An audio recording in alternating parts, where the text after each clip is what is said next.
Hello and welcome to happy cinemas. ఈరోజైతే మనం అథర్వ నటించిన డిఎన్ఏ మూవీ యొక్క రివ్యూ అయితే చూద్దాం.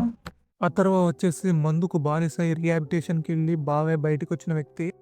నిమిష వచ్చేసి లోకజ్ఞానం తెలియని అమ్మాయి. వీళ్ళిద్దరికి పెళ్లి అవుతుంది. పెళ్లి తర్వాత వీళ్ళ జీవితాల్లో జరిగే సంఘటనలే డిఎన్ఏ మూవీ. ఇది ఒక థ్రిల్లర్ బేస్డ్ మూవీ. స్టోరీ కానీ, స్క్రీన్ ప్లే కానీ, కెమెరా యాంగిల్స్ కానీ, ఎగ్జిక్యూట్ చేసిన విధానం అయితే నాకైతే ఎక్సలెంట్గా నచ్చింది. ఫస్ట్ హాఫ్ సాధారణంగా స్లోగానే పోతుంది. పోతా పోతా కథ వచ్చేసి హాస్పిటల్కి సంబంధించిన సీన్, హాస్పిటల్లో కొన్ని భయంకరమైన విషయాలు జరిగే దానికి సంబంధించిన కొన్ని డీటెయిల్స్ రివీల్ చేసినప్పుడు ఆడియన్స్ ఖచ్చితంగా షాక్ గురవుతారు. ఇంటర్వెల్ తీసుకున్న పాయింట్ వచ్చేసి మనకు ఒక క్వశ్చన్ మార్క్లా ఎడ్ చేస్తుంది. సెకండ్ హాఫ్ మొత్తం ఇన్వెస్టిగేషన్ థ్రిల్లర్ మోడ్లో వెళ్ళిపోతుంది. సినిమా క్లైమాక్స్ అయితే ఎక్సలెంట్గా ఉంది. థియేటర్లో ప్రతి ఒక్కరు లేచి క్లాప్స్ కొట్టేలా క్లైమాక్స్ తీశాడు. ఎక్సలెంట్ అయిన ఫస్ట్ హాఫ్, ఏమాత్రం తక్కువ కానీ సెకండ్ హాఫ్.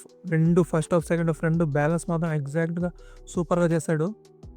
ఈ సినిమాలో అథర్వ, నిమిష, బాలాజీ, శక్తివేల్ వీళ్ళు ముగ్గురు ద మెయిన్ క్యారెక్టర్. సినిమాలో మొత్తం వీళ్ళ చుట్టూనే కథ తిరుగుతూ ఉంటుంది.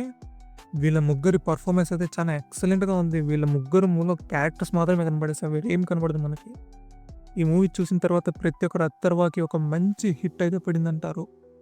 అథర్వ ప్రీవియస్ ఫిలిం ఏది అంత మెచ్చుకోదగ్గది ఏది లేదు. అథర్వ కెరియర్లో ఒక టర్నింగ్ పాయింట్గా ఈ సినిమా అయితే ఖచ్చితంగా ఉంటుంది. నిమిష అయితే తన క్యారెక్టర్లో జీవించేసింది. ఖచ్చితంగా నిమిష యాక్టింగ్కి మనమైతే లేచి క్లాప్స్ కొడతాము, అంత ఎక్సలెంట్గా చేసింది నిమిష అయితే.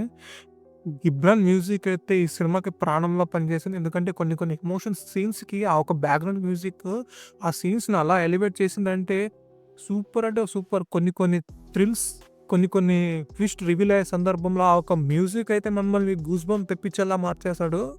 ఎలా కొట్టాడేమో తెలియదు కానీ గిబ్రాన్ అయితే ఎక్సలెంట్గా ప్రతి సీన్ తన మ్యూజిక్తో ఎలివేట్ చేస్తూనే వచ్చాడు గిబ్రాన్. గిబ్రాన్ ఈ సినిమాకి చాలా బలంగా ఉపయోగపడ్డాడు. నాకు తెలిసి ఈ మూవీలో నెగిటివ్ అని ఏం లేదు, కానీ కొంచెం సెకండ్ హాఫ్లో కొన్ని సాంగ్స్ అయితే అన్వాంటెడ్గా కనబడించింది. ఎందుకంటే ఆ థ్రిల్లింగ్ ఫ్యాక్టర్ చెప్పేటప్పుడు ఈ సాంగ్స్ అవసరమా అని కొంత కథకి డిస్టర్బెన్స్గా కనిపించింది.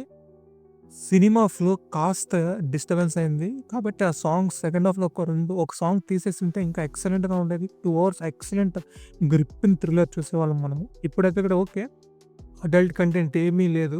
ఓవరాల్గా మూవీ అయితే ఎక్సలెంట్గా ఉంది. నా హైలీ రికమెండేషన్ ఈ మూవీ ఖచ్చితంగా చూడండి.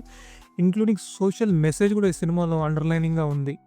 ఖచ్చితంగా ఈ డిఎన్ఏ మూవీ చూడండి, చూడడానికి మిస్ చేయొద్దండి. ఖచ్చితంగా చూడండి, థియేటర్లో చూడాల్సిన సినిమా ఇది.